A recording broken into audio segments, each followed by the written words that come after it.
Assalamualaikum warahmatullahi wabarakatuh.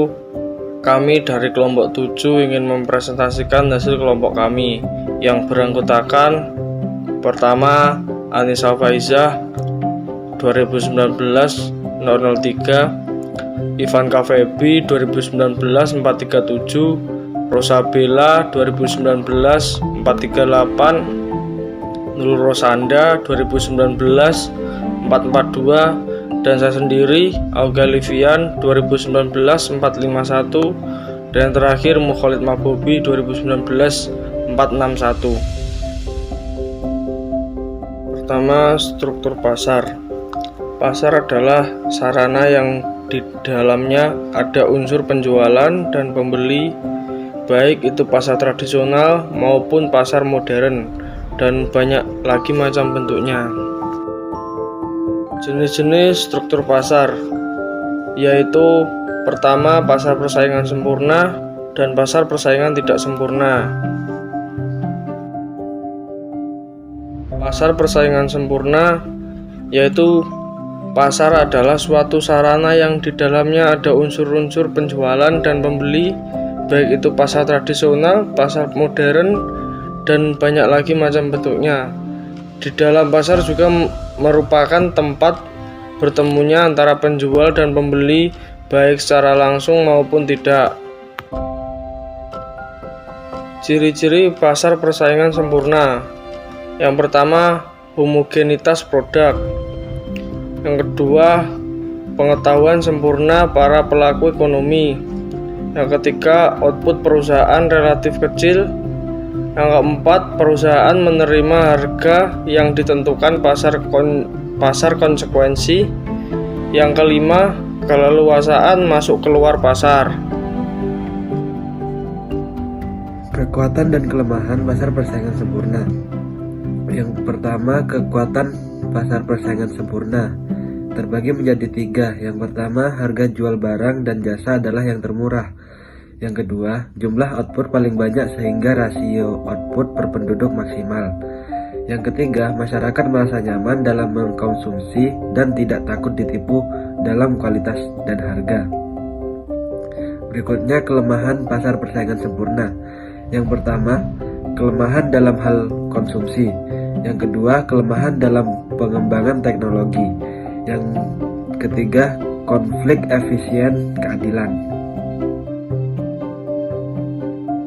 Pasar persaingan tidak sempurna menggambarkan situasi di mana penjual atau pedagang dalam suatu pasar lebih sedikit dibandingkan pembeli. Penjual berhak atas penjualan produk tertentu dan hanya merekalah yang boleh atau mampu menjual produk dengan jumlah yang terbatas. Pasar monopoli. Monopoli adalah suatu bentuk pasar di mana hanya terdapat satu perusahaan pasar monopoli saja, dan perusahaan ini menghasilkan barang yang tidak mempunyai barang pengganti yang sangat dekat. Biasanya keuntungan yang dinikmati oleh perusahaan monopoli adalah keuntungan melebihi normal, dan ini diperoleh karena terdapat hambatan yang sangat besar yang dihadapi perusahaan-perusahaan lain untuk memasuki industri tersebut. Ciri-ciri pasar monopoli. Yang pertama, pasar monopoli adalah industri suatu perusahaan, yaitu hanya ada satu perusahaan dalam industri tersebut. Dengan demikian, barang atau jasa yang dihasilkan tidak dapat dibeli di tempat lain. Syarat-syarat penjualan sepenuhnya ditentukan oleh monopoli tersebut, dan pembeli tidak dapat berbuat apapun di dalam menentukan syarat jual beli.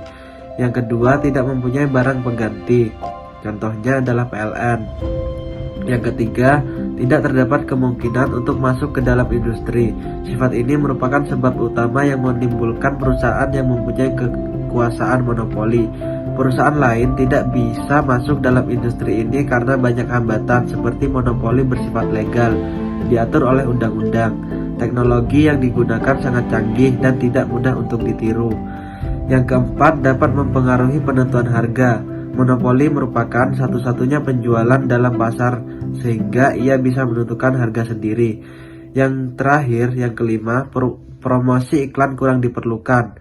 Monopoli tidak memerlukan promosi iklan untuk produknya karena ia merupakan satu-satunya penjual dan konsumen sudah pasti akan membeli produknya.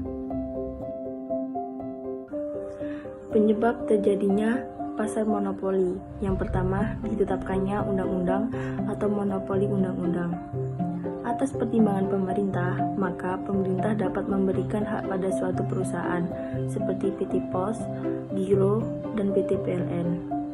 Yang kedua, hasil pembinaan mutu dan spesifikasi yang tidak dimiliki oleh perusahaan lain, sehingga lama-kelamaan timbul kepercayaan masyarakat untuk selalu menggunakan produk tersebut.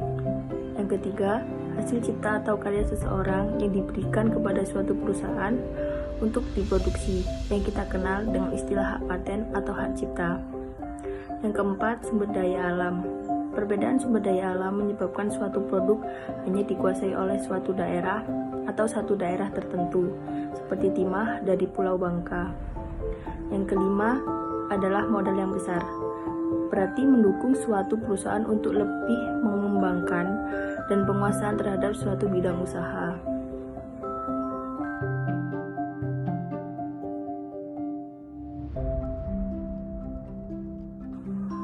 Pasar oligopoli.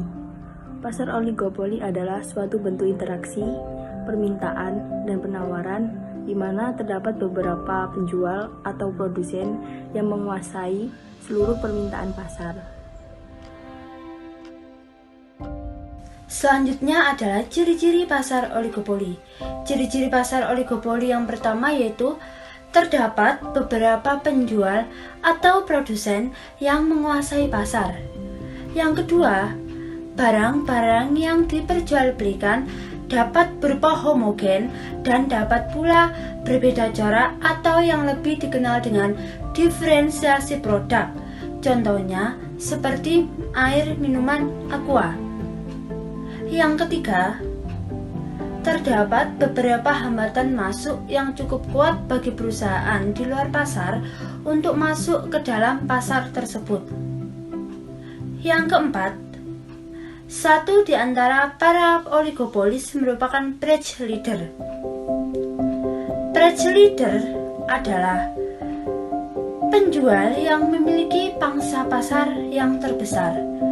Penjual ini memiliki kekuatan yang besar untuk menetapkan harga, dan para penjual lainnya harus mengikuti harga yang ditetapkan tersebut.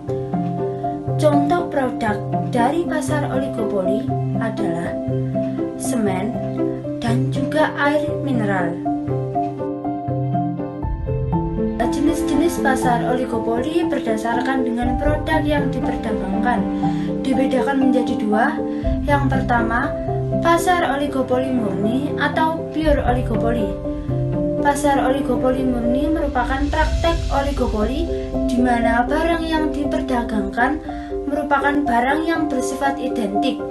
Misalnya, praktek oligopoli pada produk air mineral dalam kemasan atau semen. Yang kedua, pasar oligopoli dengan pembedaan atau yang lebih dikenal dengan diferensiasi oligopoli. Pasar oligopoli dengan pembedaan merupakan suatu bentuk praktek oligopoli di mana barang yang diperdagangkan dapat dibedakan. Misalnya,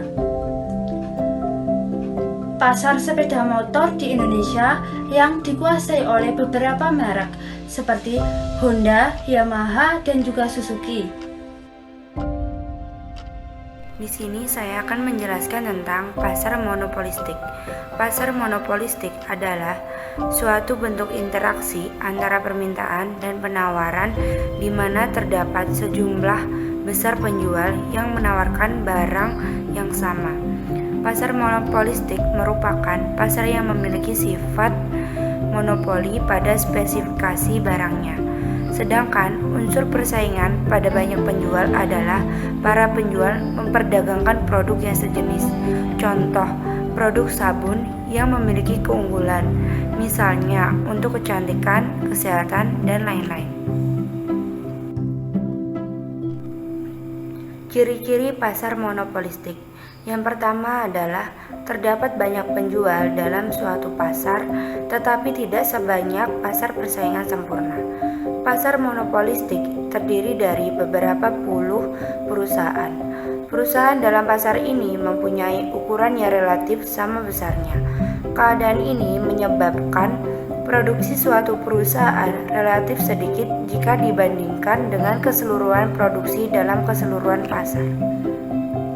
Yang kedua adalah barangnya bersifat berbeda corak. Produksi barang dalam pasar ini berbeda coraknya dan secara fisik mudah dibedakan antara satu produksi perusahaan dengan produksi perusahaan lainnya. Yang ketiga adalah perusahaan mempunyai sedikit kekuasaan mempengaruhi harga. Berbeda dengan pasar persaingan sempurna yang produsen tidak dapat mempengaruhi harga. Perusahaan dalam pasar monopolistik dapat mempengaruhi harga. Yang keempat adalah masuk dalam industri relatif mudah. Perusahaan yang akan masuk dalam pasar monopolistik tidak akan banyak mengalami hambatan. Akan tetapi juga tidak semudah seperti dalam pasar persaingan sempurna, dikarenakan memerlukan modal yang relatif besar dibandingkan dengan mendirikan perusahaan dalam pasar persaingan sempurna. Perusahaan harus menghasilkan barang yang berbeda coraknya dengan yang tersedia di pasar dan mempromosikan barang untuk mendapatkan pembeli. Yang kelima adalah persaingan mempromosikan penjualan sangat aktif. Dalam pasar monopolistik, gencar mempromosikan barangnya lewat iklan yang dilakukan terus-menerus, memberikan iklan penjualan yang menarik, dan sebagainya. Selanjutnya di sini saya akan menjelaskan tentang kelebihan dan kelemahan dari pasar monopolistik. Yang pertama ada kelebihan dari pasar monopolistik. Antara lain yaitu yang pertama, banyaknya produsen di pasar memberikan keuntungan. Keuntungan ini itu bagi konsumen untuk dapat memilih produk yang terbaik baginya. Yang kedua, kebebasan keluar masuk bagi produsen. Hal ini mendorong produsen untuk selalu melakukan inovasi dalam menghasilkan produknya. Yang ketiga ada diferensiasi produk, di mana diferensiasi produk ini itu mendorong konsumen untuk selalu selektif dalam menentukan produk yang akan dibelinya dan dapat membuat konsumen loyal terhadap produk yang dipilihnya. Dan yang terakhir, pasar ini itu relatif mudah dijumpai oleh konsumen. Kenapa? Karena sebagian besar kebutuhan sehari-hari tersedia dalam pasar monopolistik. Selanjutnya ada kelemahan pasar monopolistik. Yang pertama, pasar monopolistik ini memiliki tingkat persaingan yang tinggi, baik dari segi harga, kualitas, maupun pelayanannya, sehingga produsennya yang tidak memiliki modal dan pengalaman yang cukup akan cepat keluar dari pasar. Yang kedua, dibutuhkan modal yang cukup besar untuk masuk ke dalam pasar monopolistik ini, karena pemain pasar dalamnya memiliki skala ekonomis yang cukup tinggi. Yang ketiga, pasar ini itu mendorong produsen untuk selalu berinovasi sehingga akan meningkatkan biaya produksi yang akan berimbas pada harga produk yang harus dibayar oleh konsumen. Selanjutnya ada efisiensi struktur pasar. Nah, teman-teman bisa melihat dari PPT, berikut ada tabel dari efisiensi struktur pasar. Di sana itu tertera struktur pasar, jumlah penjualan, hambatan untuk masuk dan keluar pasar. Terus juga ada kemampuan untuk menentukan harga dan juga ada perbedaan produk yang dihasilkan beserta dengan contohnya. Selanjutnya ada konsep constable market atau teori perebutan pasar, di mana sebuah teori ini itu menyatakan bahwa meskipun dalam suatu industri hanya terdapat satu atau sedikit perusahaan, tetapi dapat terjadi persaingan sempurna apabila pendatang baru bebas masuk dan keluar dari pasar tanpa biaya apapun. Teori ini terjadi pada pasar yang terdapat sedikit perusahaan, namun perusahaan lain dapat bebas keluar masuk. Berbeda dengan pasar oligopoli. Kenapa? Karena pasar oligopoli membutuhkan biaya yang sangat besar dan teknologi padat modal yang dibutuhkan dalam proses produksi dalam skala yang sangat besar. Sedangkan dalam teori ini itu menjelaskan perusahaan-perusahaan yang dapat masuk dan keluar pasar tanpa membutuhkan biaya yang besar. Teori constable market merupakan salah satu pendekatan yang mencoba melihat hubungan struktur dan kinerja secara berbeda. Struktur pasar yang terkonsentrasi tidak selalu berakibat perusahaan dominan menaikkan harga untuk meningkatkan keuntungan. Dalam kondisi pasar yang konstabel, perusahaan incumbent akan tetap menjaga harga pada tingkat harga kompetitif karena ancaman calon pesaing.